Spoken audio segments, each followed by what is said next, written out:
રાજકોટમાં શિયાળામાં પ્રદૂષણ વધતા રોગચાળો ફેલાયો, 2 ડેન્ગ્યુના કેસ નોંધાયો। નમસ્કાર, હું સુરભી વાલવા, આપ જોઈ રહ્યા છો આરપી ગુજરાત ન્યૂઝ રાજકોટ। રાજકોટના આ સમાચાર જોઈએ વિસ્તારથી। રાજકોટમાં શિયાળાની ઋતુમાં પ્રદૂષણ વધતા આરોગ્ય વિભાગ માટે ચિંતાજનક પરિસ્થિતિ સર્જાઈ।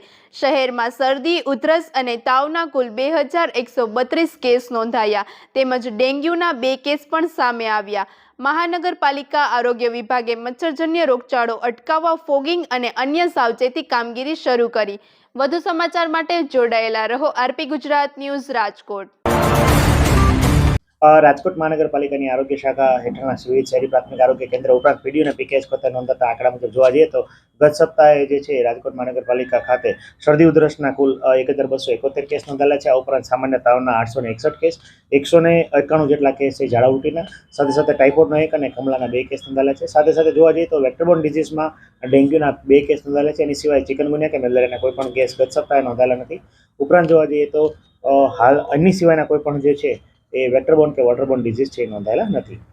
સર, જે શરદી ઉધરસના કેસો શા માટે વધી રહ્યા છે? જે હાલ જે છે એ સિઝનલ ટ્રેન્ડ ચાલી રહ્યો છે મુજબ જે છે સિઝનલ ફ્લૂના કેસીસ એટલે શરદી ઉધરસ તાવ અને ખાસ કરીને એલર્જીક રાઇનાઇટિસ અને એલર્જીક સિઝનલ ફ્લૂ જે છે એલર્જીક ફ્લૂના કેસીસ અથવા શરદી ઉધરસ જે છે એ વધી રહ્યા છે।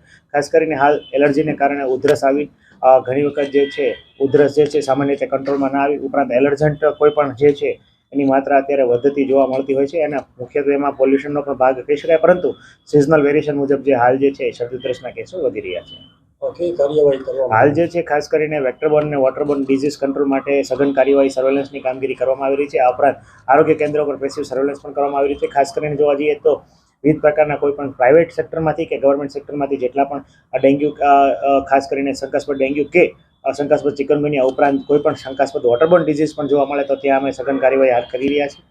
આ ઉપરાંત રાજકોટ મહાનગરપાલિકાની અમારા મલ્ટીપર્પઝ હેલ્થ વર્કર જે શહેરી પ્રાથમિક આરોગ્ય કેન્દ્ર ખાતે આવેલા હોય છે એ વિવિધ વિસ્તારોની અંદર જ્યારે પાણી વિતરણનો સમય હોય ત્યારે રેસિડલ ક્લોરીન ટેસ્ટ જે છે એ કરવામાં આવે છે। કુલ ગત સપ્તાહે 881 જેટલા રેસિડલ ક્લોરીન ટેસ્ટ કર્યા અને તમામમાં ક્લોરીનની માત્રા ખૂબ સારી માત્રામાં આપણે ક્લોરીન છે એ મળી આવી છે, જે સારી બાબત કહી શકાય। આ ઉપરાંત ખાસ કરીને જોવા જઈએ તો અમારા મેલેરિયા શાખા દ્વારા ખાસ કરીને આશાબેનો ઉપરાંત જે છે ફિલ્ડ સુપરવાઇઝર અને સુપર ફિલ્ડ વર્કર દ્વારા જે છે 457 જેટલા પ્રિમાઇસીસની તપાસ જે છે એ કરવામાં આવી હતી, જેમાં પોરા મળ્યા હોય એ પૈકી જે છે 216 જેટલા ઘરો અને 76 જેટલા એકમો જે છે પ્રાઇવેટ એકમો એને નોટિસ જે છે ઇસ્યુ કરવામાં આવી છે।